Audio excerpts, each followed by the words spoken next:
the ultimate goal that these people have in mind is the goal to create a one world government run by the banking industry, run by the bankers, and they're doing it in sections. The European currency, the euro, and the European Constitution is one part of it. Now they're trying to do it in America with the North American Union, right? And they want to create a new currency called the Amero, right? And the whole agenda is to create a one world government where everybody has an RFID chip implanted in them. All money is to be in those chips, right? There'll be no more cash. And this is giving me straight from Rockefeller himself. This is what they want to accomplish. And all money will be in your chips. And so instead of having cash, anytime you have money in your chip, they can take out whatever they want to take out whenever they want to. If they say you owe us this much money in taxes, they just deduct it out of your chip digitally. Total control. Total control. And if you're like me or you, and you're protesting what they're doing, they can just turn off your chip. And you have nothing. You can't buy food. You can't do anything. It's total control of the people. And that chip's connected to a database that has your purchasing records, what you do, what everything, you sell. Everything is in there, you know? And so they want a one world government controlled by them, everybody being chipped, all your money in those chips, and they control the chips, and they control people. And you become a slave. You become a serf to these people. That's their goal. That's their intentions. Eric, can you be specific about when you met Rockefeller, how it happened in these discussions? I met Rockefeller through a female attorney I knew who called me up one day and said, one of the Rockefellers would like to meet you. I had made a video called Mad as Hell, and he'd seen the video and wanted to meet me and knew I was running for governor of Nevada. So sure, I'd love to meet him. And I met him and I liked him, and he was a very, very smart man. And we used to talk and share ideas and thoughts. And he's the one who told me 11 months before 9/11 ever happened that there was going to be an event. Never told him what the event was going to be, but there was going to be an event. And out of that event, we were going to invade Afghanistan to run pipelines from the Caspian Sea. We were going to invade Iraq, you know, to take over the oil fields, establish a base in the Middle East, and make it all part of the New World Order. And we go after Chavez in Venezuela. And sure enough, later 9/11 happened, and I remember he was telling me how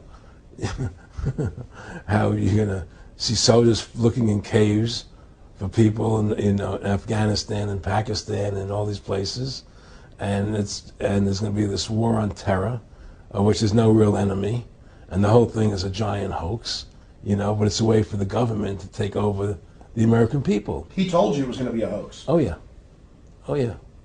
There's no question. He says there's going to be war on terror, and he's just laughing. There's no who are we fighting? I mean, why do you think 9/11 happened, and then nothing's happened since then? Do you think that our security is so great here that these people who pulled off 9/11, who were able to, can't knock down another plane? Come on, it's ridiculous. 9/11 was done by people in our own government and our own banking system to perpetuate the fear of the American people into subordinating themselves to anything the government wants them to do. That's what it's about, and to create this war, this endless war on terror. And that's why and that was the first lie. And the next lie was going into Iraq, you know, to get Saddam Hussein out with his weapons of mass destruction. That was the next lie. Now, specifically, this was a little over 6 years ago. This was 11 months before 9/11. Yeah. And Nick Rockefeller, who's a lawyer, he's become your friend over the previous years, and he's saying to you that there's going to be this big event, and then out of that we're going to have a war on terror, and it's just going to go on and on. Right, an endless war on terror without any real enemy. That you can never, so you can never define a winner. And did he say that it's going to be perfect because you can't define an enemy? It just goes on and on? Yeah, because you can't define a winner. There's no one to beat, so it goes on and on forever. And they can do whatever they want. They scare the hell out of the American public. Look, this whole war on terror is a fraud. It's a farce. It's very difficult to say it out loud because people are intimidated against saying it. Because if you say it, they want to make you into a nutcase. Let's But be the truth has to come out. That's why I'm doing this interview. The fact of the matter happens to be that the whole war on terror is a fraud. It's a farce. Yeah, there's a war going on in Iraq because we invaded Iraq. And people over there fighting, you know. But the war on terror, it's a joke, you know. And until we discover what really happened on 9/11 and who was responsible for 9/11, because that's where the war on terror emanates from. That's where it comes from. It was 9/11 that allowed this war on terror to begin. And until we get to the bottom root of 9/11, the truth of 9/11, we'll never know about the war on terror.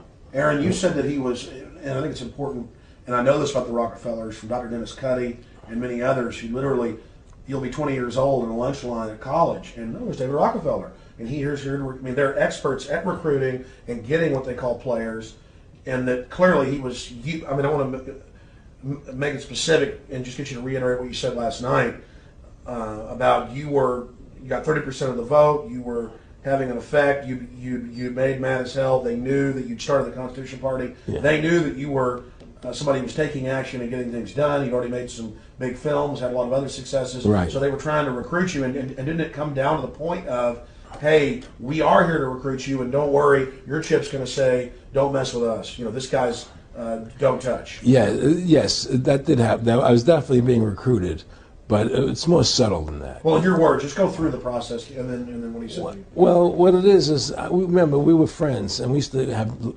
go to my house a lot. We'd have dinner, we'd talk, and he'd tell me about business investments I get involved in, you know, or they would help me with this business investment or that business investment. And was I interested in joining the Council on Foreign Relations? You know, I would have to get a letter to join them, but was I interested in that? And, you know, just stuff, you know, leading you on. And I used to say to him that I never really did that because that wasn't where I was coming from. You know, as much as I like you, Nick, you know, your ways and my ways, we're on the opposite side of the fence. You know, I don't believe in enslaving people, you know, and he would come back with, oh, I do? Or? Well, it would be more like, you know... It's better for them. Well, it's more like, you know, how do I put it? It was like, what do you care about them? What do you care about those people? What difference does it make to you? Take care of your own life. Do the best you can for you and your family. What do the rest of the people mean to you? They don't mean anything to you. They're just serfs. They're just people. You know, it was just a lack of caring, you know, and that's just not who I was. It was just sort of like cold, you know. It was just like cold, you know. And I used to say to him, what's the point of all this? You have all the money in the world you need. You have all the power you need. What's the point?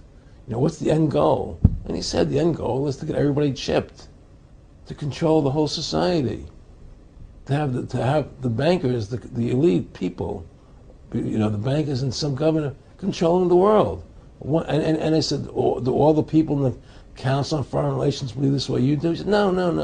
You know, most of them believe they're doing the right thing. A lot of them believe it's better off being socialistic. You know, we have to convince people that socialism is really capitalism. Because America's becoming a socialist country. It's a communist country today. Well, one of the things they told me was that he was at the house one night, and he would talk, and he started laughing. He said, Aaron, what do you think women's liberation was about? And I said, I had pretty conventional thinking about it at that point. I said, I think it's about women having the right to work, getting equal pay with men, just like they won the right to vote, you know? And he started to laugh. He said, you're an idiot. And I said, why am I an idiot? He said, let me tell you what that was about. We, the Rockefellers, funded that.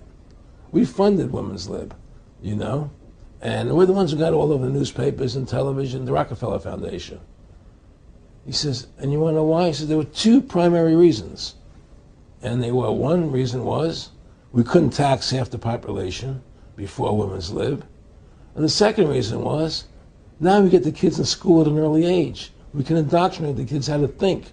It breaks up their family. The kids start looking at the state as the family, as the school, as the officials, as their family, not as the parents teaching them. And so those are the two primary reasons for women's lib, which I thought up to that point was a noble thing. You know, when I saw their intentions behind it, where they were coming from when they created it, the thought of it, I saw the evil behind what I thought was a noble adventure.